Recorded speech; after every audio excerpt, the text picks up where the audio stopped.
Salut les kids, c'est le cinéma des potes. On vient de voir Dune 2 avec Arnaud, Decad et moi-même Zuxip et on va vous en parler juste après ça. Nothing fancy. I understand.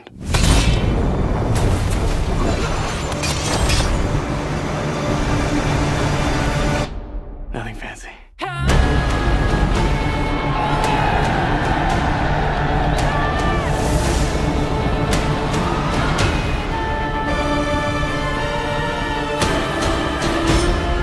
You will never lose me, Paul Atreides.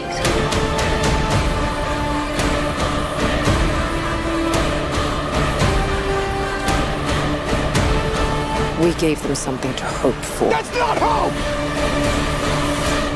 Et voilà, alors on vient de voir Dune 2, alors on va tout de suite recueillir les premières impressions. J'ai vraiment plutôt bien aimé après un premier épisode que j'avais trouvé assez décevant, dans lequel je m'étais pas trop retrouvé.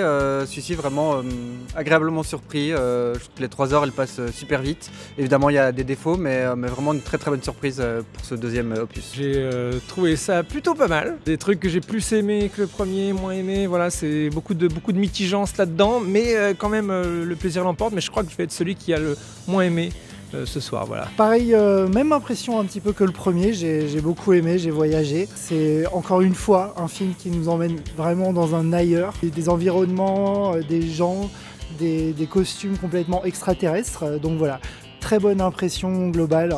Très bonne première impression parce que je vais le revoir. Sans plus attendre, on va passer tout de suite à la réalisation. Denis Villeneuve, bon quand même, c'est quand même un plutôt bon réal, voilà, il y a toujours quand même du style, il y a quand même quelque chose d'assez imposant. On pourrait presque le comparer à un Zack Snyder pour le côté très stylistique, mais en moins lourd et en plus sobre. Non mais justement, voilà, je nuance, en moins beau, voilà, avec quand même une élégance, un truc où du goût en fait, quelque part, hein, ça change tout. En fait voilà, c'est quand même très cool et c'est ce qui fait que quand même le film est effectivement un voyage. On a plein de sensations, plein de choses qu'on n'a jamais vues, enfin c'est un film comme le premier, très sensoriel. Moi j'ai toujours un petit peu de mal avec son dispositif de mise en scène, par exemple, je vais un peu dans le détail, mais j'ai beaucoup de scènes par exemple qui étaient cadrées un peu de la même façon, c'était un peu gros plan. Il a énormément de fulgurance, attention, hein, il y a des plans qui m'ont imprimé direct, je tombe, ok, ça c'est un putain de bon plan. Mais il y a plein de scènes où je me dis, ah putain, vu la dynamique de la scène, t'aurais pu te prendre la tête, il suffit pas de mettre du gros son de Zimmer derrière et des basses pour créer de la tension. À un moment, il faut que ta mise en scène elle soit parlante, quoi. Voilà, bon, ça c'est un peu mon ressenti global, mais quand même ça va, mais je me dis, je suis toujours un tout petit peu frustré de manière générale hein, avec Denis Villeneuve, voilà. Pour le coup, t'as été relativement positif quand même. Moi je te rejoins, je trouve vraiment qu'il y a des scènes époustouflantes, vraiment assez marquantes et vraiment des séquences très marquées avec des colorimétries très particulières, même des façons de filmer un peu particulières. Donc vraiment de ce côté-là, je trouve qu'il y a beaucoup de scènes qui sortent vraiment du lot. Il y a un truc par exemple qui m'a dérangé sur Oppenheimer de Nolan où tout le monde se faisait mousser de oui, très peu d'effets spéciaux et voilà, tout a été fait vraiment à la main et tout ça. Et je retrouve pas mal de choses, notamment des plans très gros plans un peu figuratifs, tu sais pas trop ce que c'est, mais sans tout ce rabattage médiatique justement centré là-dessus, quoi. Je suis un petit peu entre les deux, il n'y a rien qui m'a dérangé au niveau de la réalisation, vraiment il n'y a rien qui m'a fait sortir du film. Il y a un moment qui m'a fait sortir du film, mais plus en relation avec l'écriture. Il y a des scènes que j'ai trouvées vraiment époustouflantes et il n'y a aucune scène que j'ai trouvée en dessous. Mais après, effectivement, il y a des endroits, des moments dans le film qui sont, on va dire, standard pour le film hollywoodien du 21e siècle. Mais c'est pas dérangeant, quoi. Ça casse pas du tout le film. On reste dans le voyage, on reste dans l'aventure. L'une des 2 scènes qui m'a vachement impressionné dans le film, c'est la scène qu'on attendait tous. Attention, je vais spoiler, c'est la scène du domptage de verre par Paul Atreides, qui est filmée d'une façon vraiment dans la perspective de l'humain. Et je trouve ça vachement bien. On n'a pas du tout la perspective du verre, le grand paysage avec le verre qui traverse. On l'a à la toute fin. Mais pendant toute la scène, vraiment, du domptage, on est entièrement avec l'humain et on est dans le chaos. Et c'est très réussi, voilà. Souvent, je râle très souvent sur les effets spéciaux, sur les films. Effectivement, bon, Denis Villeneuve de manière générale, et ce film-là en particulier, il y a un vrai talent là pour faire du photoréalisme, pour faire quelque chose qui marche vraiment. Et très rare, voire quasiment jamais, sont les moments où je me suis dit un peu fake ce truc. Non, franchement, ça par contre, c'est vraiment le gros talent de Villeneuve. Voilà, sur le côté SF, crédible, à la fois impressionnante, originale visuellement et crédible, toujours. Ça c'est quand même très balèze. Ensuite, du coup, on va un petit peu parler de la production. Pour moi, c'est le gros point fort du film, hein, ce qui fait amener les gens dans le cinéma pour beaucoup. C'est la qualité des décors, la qualité des costumes qui est hallucinante. la qualité même des vaisseaux. Tout est imaginatif, tout est beau, rien n'est ennuyeux à regarder. Coup de cœur énorme sur les costumes, particulièrement de la princesse Irulan qui sont vraiment à tomber. Le seul regret que j'ai eu à ce niveau-là, c'est qu'on voit très peu de la planète impériale. C'est dommage, on voit vraiment des décors intérieurs sur un set, je pense, pas du tout expansif comme le reste du film peut l'être parfois. Et voilà, mais après le reste, c'est vraiment du top niveau, quoi. Je te rejoins vraiment sur les décors, sur les costumes qui sont assez ouf. Et je trouve qu'il y a histoire de faire un truc un peu branlos, tu vois, il y a un côté beaucoup plus Geiger et presque un peu Jodorowsky, plus sur les vaisseaux justement. Et j'ai trouvé ça assez cool, là où dans le premier c'était, je trouve, un peu plus sage. Là il y a vraiment des vaisseaux, même les moissonneuses qu'on avait déjà vu dans le premier film, il y a un peu des nouveaux looks pour ces trucs là. Moi surtout ce qui m'a époustouflé dans la prod, c'est le côté son. Je suis toujours moyen fan de la musique, mais par contre le son est, je trouve, assez hallucinant. Il y a vraiment en tout cas au cinéma, des scènes où tu as des frissons de par le son qui est hyper travaillé. Et surtout, il n'y a aucun son qui est ennuyant. Même les petits trucs qui vont faire taper en rythme, ils vont avoir des bruits de percussion, mais aussi de gaz qui ressort. On va avoir, même quand ils regardent dans des lunettes ou des lentilles, on va avoir des bruits un peu organiques. Et tous les sons ont une spécificité assez cool, je trouve. Bah pour le coup, tout pareil. Ouais, quand même, c'est quand même la grosse qualité du film à la base. Après, je nuancerais un petit peu sur parfois sa faculté à pas toujours cadrer ses décors, machin. Il y a quand même des scènes des fois un peu platement découpé. Alors tu te dis mais attends, j'ai envie de voir le décor, j'ai envie de voir le palais, j'ai envie de voir la planète. Il se restreint un peu, alors peut-être c'est par un souci d'économie par rapport à d'autres scènes où il met le paquet. Néanmoins j'avais des petits moments de frustration quand même par rapport à ça, c'est quand même très chouette. Après dans la palette de couleurs, peut-être qu'on pourrait parfois plus, voilà. Non mais il y a quand même, je chipote. C'est le désert. Oui mais le Lynch exploitait beaucoup plus les couleurs, voilà, il y avait du vert, il y avait des trucs. D'accord. Voilà, ok, d'accord. Je voulais juste aussi parler rapidement des costumes des Bene Gesserit. Pour rappel, les Bene Gesserit sont un ordre ancien de sorcières qui voient l'avenir et qui guident un petit peu les décisions de l'Empire dans l'ombre. Chaque fois qu'elles sont à l'écran, moi j'adore. Tous ces costumes sont absolument magnifiques, déjà premièrement, et surtout ils amènent une prestance, alors évidemment combinée avec le jeu des actrices, mais ils amènent cette prestance qui est hyper approprié pour les personnages et pour l'ordre que ça représente. Encore une fois, grosse réussite, bonne combinaison en fait de la production et du scénario, de l'histoire. Alors niveau écriture, moi le reproche principal que j'avais par rapport au premier film, c'était le côté un peu monotone, monocorde, un peu où c'était tout le temps très grave, très sérieux, machin, et que je trouvais qu'on perdait un peu le spectre des émotions qu'on peut avoir dans ce genre d'histoire. Et là, je trouve c'est comme s'il avait entendu, alors pas de moi, mais je pense qu'il a entendu de beaucoup de gens.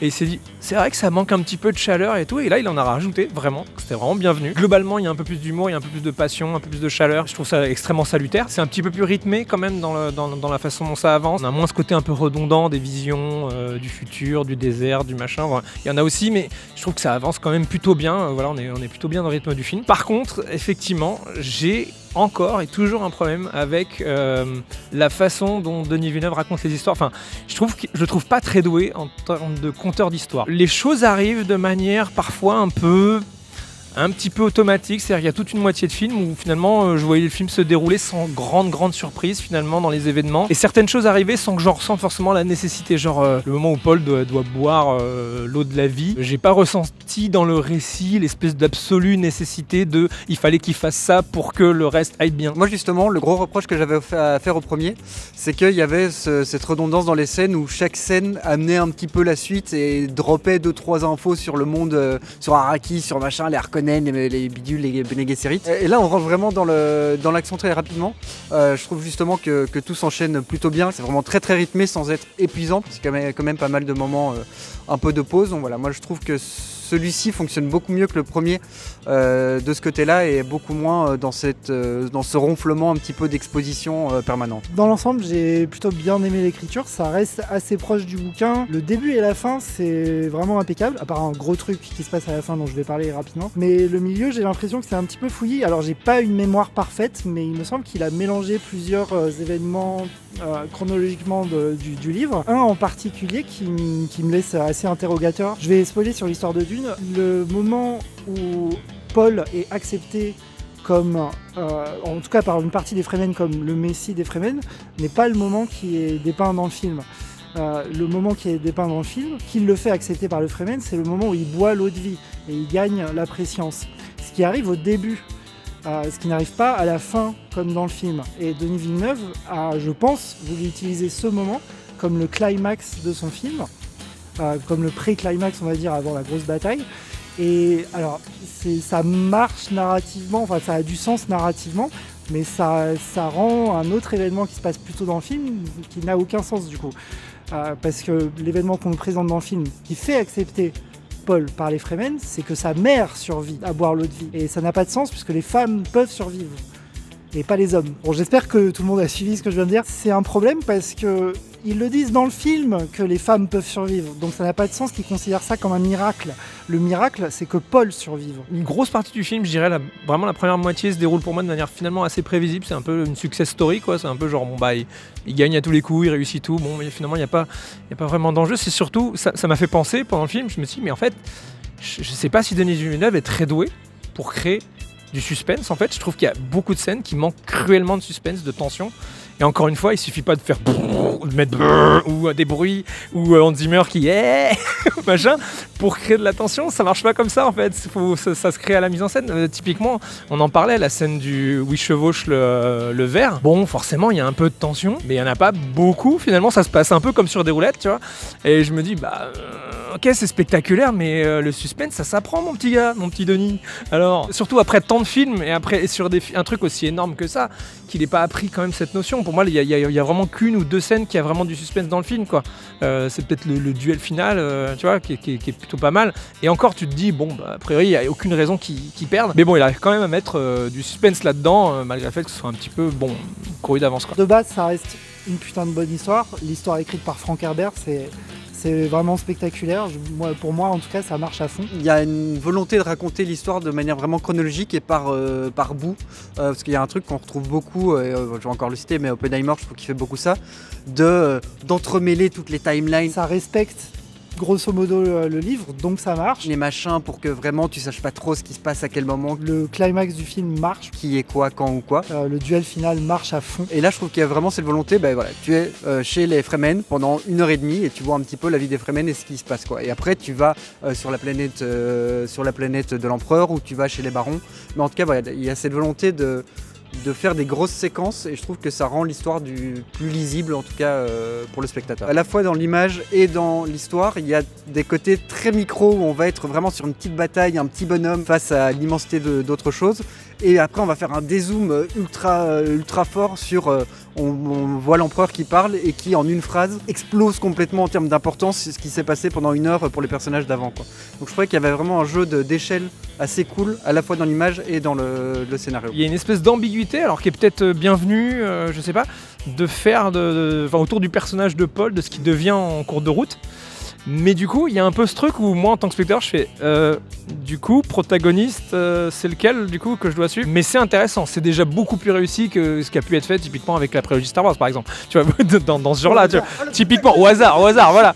Où c'est genre, on l'aime pas. Voilà. Alors que là, c'est, tu sais, il y a une espèce de virage que je trouve hyper intéressant, mais ça m'a un peu interloqué et j'ai un petit doute là-dessus. Je vais pas revenir sur tous les acteurs. Moi, celui qui m'a surpris, c'est Timothée Chalamet, parce que justement, on en parlait après le premier film, de cette crainte un petit peu qu'il n'ait pas les épaules pour gérer cette deuxième partie de personnage. La transformation à la fois dans son acting et même physique, il a vraiment un truc imposant beaucoup plus vers la fin qu'au début. Ça marche bien, je trouve même, on dirait presque Barry Allen White par moment où il tout. Je crois que c'est Barry. Le mec de la cuisine. Barry Allen White. C'est un acteur qui fait de la cuisine. Tout à fait, exactement. Non, voilà, je trouve qu'en tout cas ça marche bien et que cette transformation elle est pas uniquement dans l'histoire, elle se ressent vraiment dans le personnage. Pour moi, il est toujours excellent. Limite les moments où je le trouve moyen, je me dis bon, on lui a demandé de faire un truc qui était peut-être pas terrible et ça vient pas forcément de lui, quoi, parce que je l'ai vu très juste dans beaucoup d'autres films, donc il y a pas de raison. Voilà, et en dehors de ça, le casting est vraiment impeccable, j'ai vraiment pas de plainte là-dessus. Encore une fois, c'est un casting de ouf, et des gueules incroyables, et des nouveaux et des anciens. Enfin, vraiment génial à ce niveau-là, quoi. Vraiment, les acteurs Super. Je suis pas très fan de Timothée Chalamet en règle générale, mais ouais, bonne transformation dans le film, plus. C'est pas le même personnage au début qu'à la fin. Voilà, il gagne en puissance, je sais pas s'il gagne en muscle parce qu'il est en costume tout le temps, mais voilà, en tout cas plus imposant, un peu plus vénère, un peu plus nerveux et mieux. Je vais aussi parler de Javier Bardem, qui apporte un petit peu d'âme dans le film, qui apporte à peu près 100% de l'humour du film, ça c'est sûr, et qui joue Stilgar, qui se révèle être un fanatique religieux. À peu près toutes ces scènes, c'est en rapport avec la religion, en rapport avec sa relation avec Paul Atreides, Muad'Dib, et comment il le voit, comment son peuple le voit, les prophéties qu'entourent Paul, etc. Et voilà, c'est un très très bon acteur, Javier Bardem. Il a un très bon personnage, il le joue à merveille. On va conclure parce que ça commence déjà à être très long, comme le film. Alors avant de conclure, je glisse quand même un petit mot à propos de Hans Zimmer.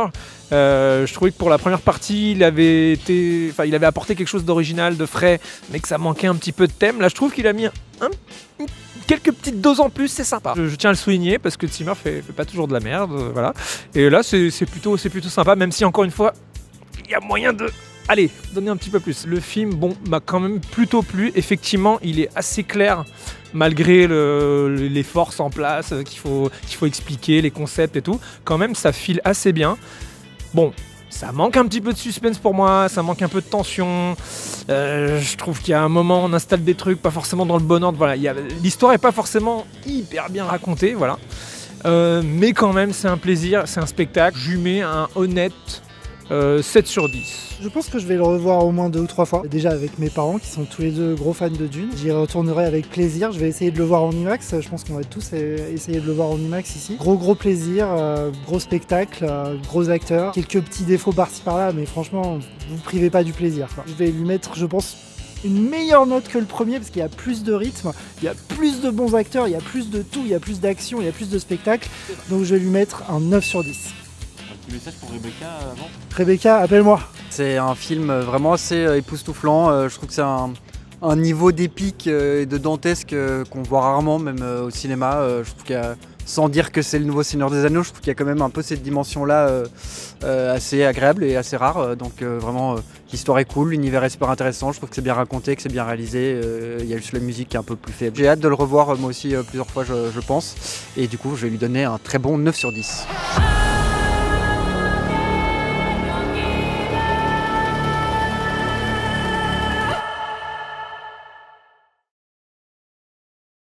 Du coup, si jamais il y en a qui l'apprennent, ce film n'est pas la fin de l'histoire, il va encore y avoir une suite, donc on va se retrouver pour la suite des aventures de Paul Atreides, dans le 3e volet. Je pense qu'on aura à peu près le même cast probablement qui va refaire le film. Et voilà, à bientôt les cocos.